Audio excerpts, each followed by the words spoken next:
Okay, 3, 2, 1. Culture. It's a wonderful thing. It helps define who we are and what we want to be. It changes from country to country, city to city, and even from home to home. Good looking. But there is one culture that us Brits can't seem to shrug off. And that culture is getting warmed right in. Whether it be us in 8th form, scranning mushrooms, learning, evolving, walking and talking, or even our big-bellied medieval ale-consuming ancestors, sinking one pint after another. To our lovers of big ideas in small living rooms, aka our famous LSD admirers. Then fast forwarding to our pill fuel era in the 80s and 90s, a boogie boogie, yah yah. The overall point being, We love get on it. the recent developments in the evolution of drug consumption within the UK is what particularly grabs my attention. The shift to prefer drugs for ravers has evolved rapidly in the last decade. From dance floors being jammed with love and energy, fueled by ecstasy, to them being occupied by zombies with the help of our mate ketamine. The answers we're seeking for today are how do we solve this issue, if it is an issue at all. Our society has never been a simple item to navigate, but it became increasingly difficult to understand after the introduction of mobile phones. Can I help you, Rev? You fucking alright? However, this isn't the first time the introduction of a new product has had a large impact on society. Oh no. The launch of the Gutenberg printing press in 1439 had people talking and printing. The people in power at the time hated the idea of the printing press, as it allowed large amounts of information to be spread very quickly. This led to the end of hegemonic control of information in Europe at the time, eventually aiding the Renaissance period, the Scientific Enlightenment, and the Industrial Revolution, all due to the increased availability of information, culture, and experience. Mobile phones are now having a similar effect to the Gutenberg print press by making important information widely available to all, making important matters nearly impossible to ignore. All this information, it's fascinating, it's interesting, it tickles the brain, it does. But we are here today to find out what mobile phones are doing to our dance floors now. Right goddamn now. So let's get into it. The launch of social media has introduced a tool where us humans can obsessively construct and create identities online. Our music choices have become a large part of our identity construction, just like telling a story around the campfire once was. The music that an individual now chooses to listen to can help erect one's identity, potentially leading to people listening to a certain genre of music or going to specific music events for the social status that comes along with it. The introduction of mobile phones is also affecting the experience people are having at music events. The aim of a rave is to become completely immersed in the music, getting swept away in the magic that is a live DJ set, embarking on an electronic adventure fueled with love and energy.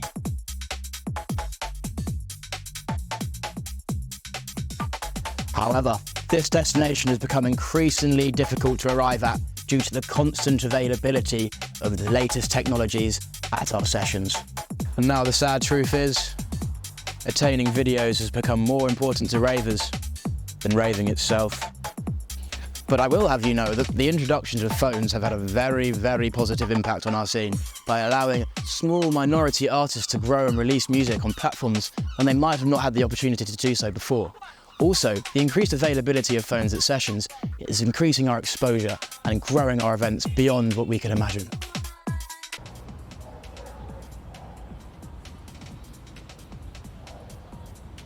And now, to dig deeper on this scintillating topic, let's introduce dance scene guru, Kiku.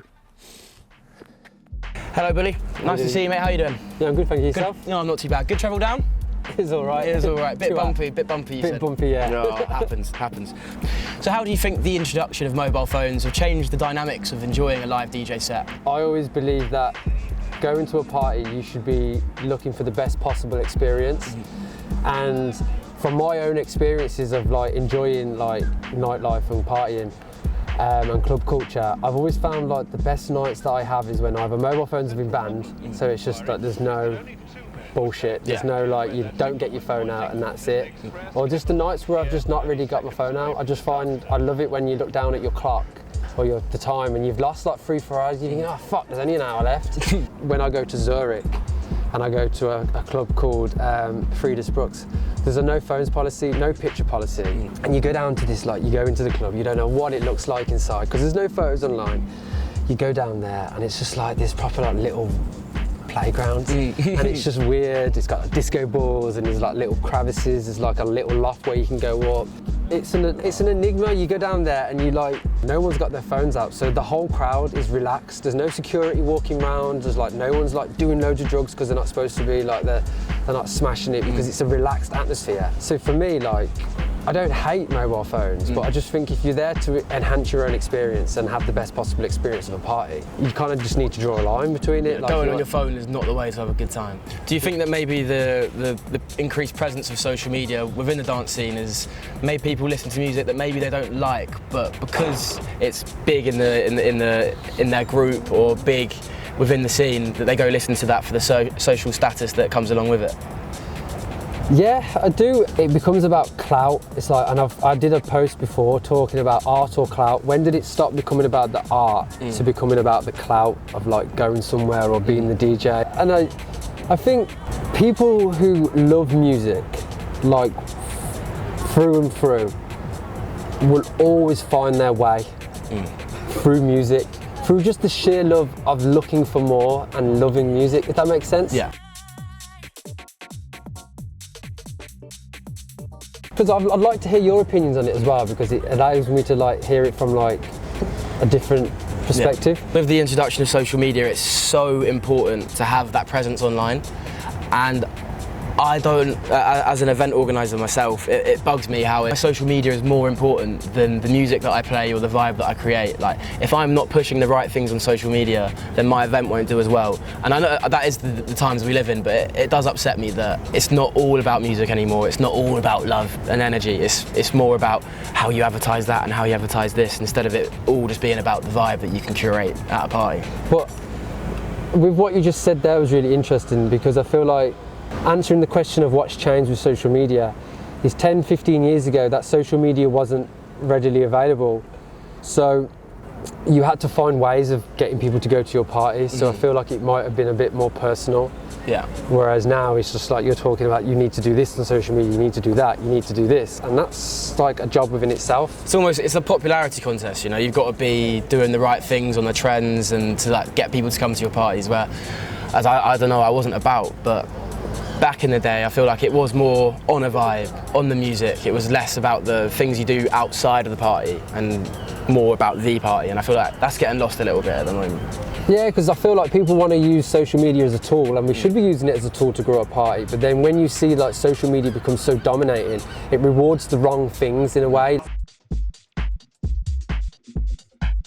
We've been chatting a lot of shit about phones, but do you think that they have any positive impact on the scene, in your opinion? Well, without a phone, you can't really have a social media account. So like, you need phones to have social media, but I think it's had a negative effect because like, it makes me cringe seeing everyone with their phones out. And I've been there, man. I've been that. Yeah, so I've been like, there. And then I look back and I was like, I was on my fucking phone for like an hour. I feel like this is a bit almost like human nature, like where we like abuse stuff.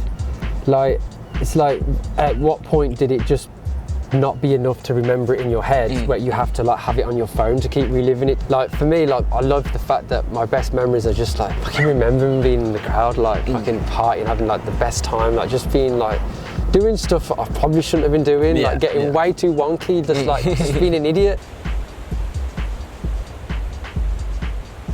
On the other side, like outside of the dance floor and in the industry, like the impact social media has had on like small minority artists, they've got less opportunities to succeed. It's a white, male dominated scene, but the introduction of social media has given them a voice to be able to share that music or share that idea, and it's opened the door for a lot of people. So as we do say that phones are having a negative impact on our dance floors, I think on a wider basis they might be having a positive impact on the scene from outside the dance floor. Yeah, because the right thing is to just be a good artist and create and be rewarded for it, but it just doesn't work like that. So it's like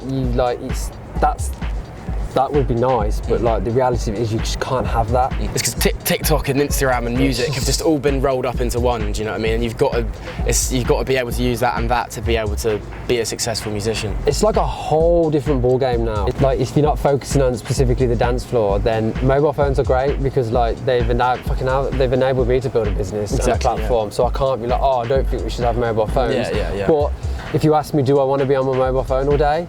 Do I enjoy answering DMs? Do I enjoy that ever-lingering presence of people trying to chase me down because they have access to my mobile phone? No. Sir, thank you for coming down, bro. Respect. Let's have a little cuddle. Come on, nice one. In our modern world filled with beauty and gristle, everything seems to be progressing at an impressive rate. But as a society, we struggle to accept the feelings of others and find it hard to understand opinions that differ to our own. Oh, yep, up and down, then up and down again.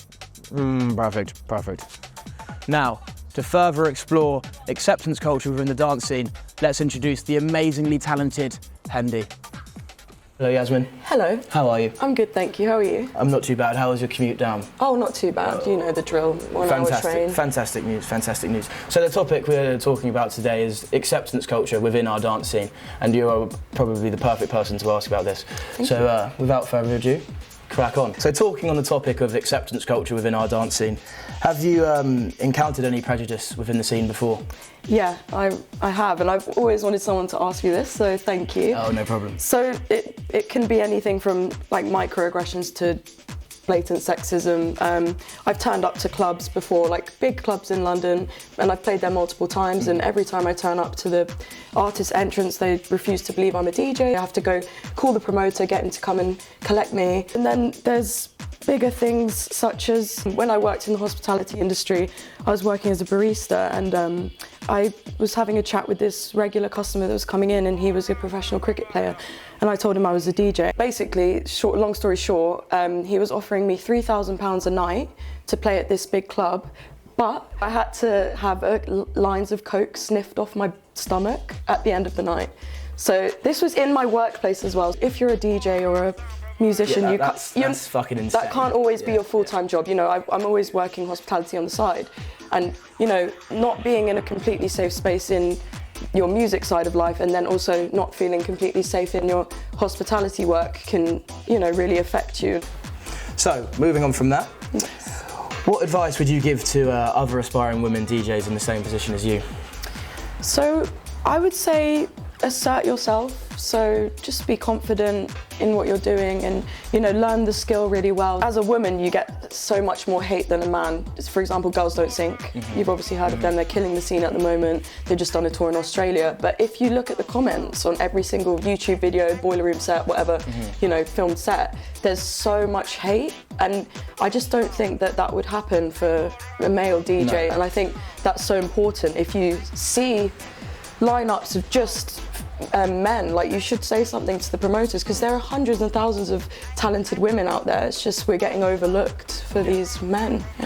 And within like the producer scene, you said before that there's only 3%. Less than 3% female producers in the industry. So it's like, if you don't have that sort of role model to aspire to, what do you have to look towards to be? Makes it almost seem bleak, impossible to achieve. Yeah, or you know, you get the Peggy Goos or the Nina Kravitz who made it, but... Well, it's this generation now where the women DJs are starting to become the icons and the people to look up to, so hopefully from now on it's going to start changing and women are better represented in the scene. Exactly, no, I hope so. So Yasmin, from your experience, do you think that a more diverse act leads to a better atmosphere on the dance floor? Oh, without a doubt, 100%. I was going to these drum and bass raves, and I remember the first time I saw a drum and bass MC and she was a woman, and I was just in awe, and I thought, this is amazing. And it just opens your mind, because you if you don't see something, how are you going to think that it's like possible? So, being a woman in the dance scene obviously is a struggle at times, but has there been any times that have made you feel positive about it and you've seen where it's given you opportunities instead of taken away? Of course, I mean, there's always going to be positives as well as negatives. We create such a community, like all the other female DJs that I've met. We're also supportive of each other, you know, we'll repost each other's stuff, you know, we go to each other's sets, you know, we really support each other. And 2 years ago, I got booked for an event called Sexy Lady Massive, and it was one of the first ever female-only, ladies-only raves in London, or actually maybe the whole UK. Yeah.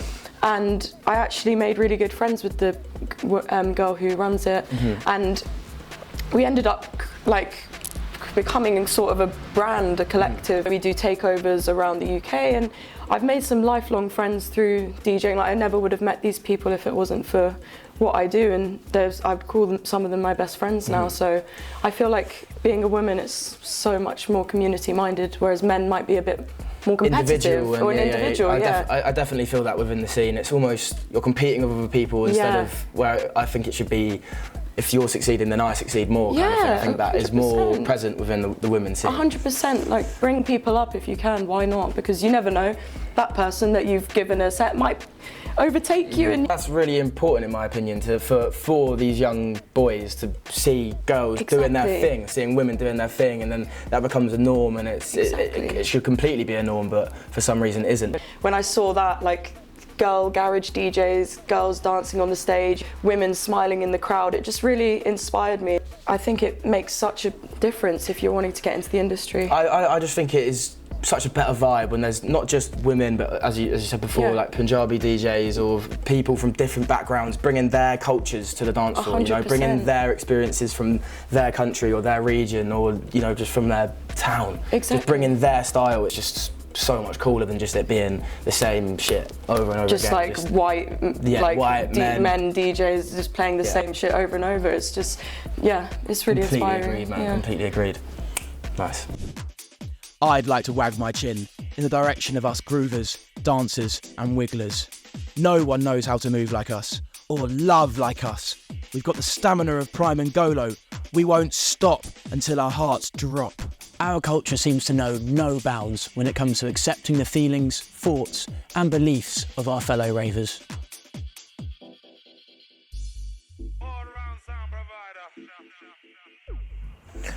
Our music choices have now become a large part of our identity construction, just like telling... Alright, keep it running, keep it running. Yep.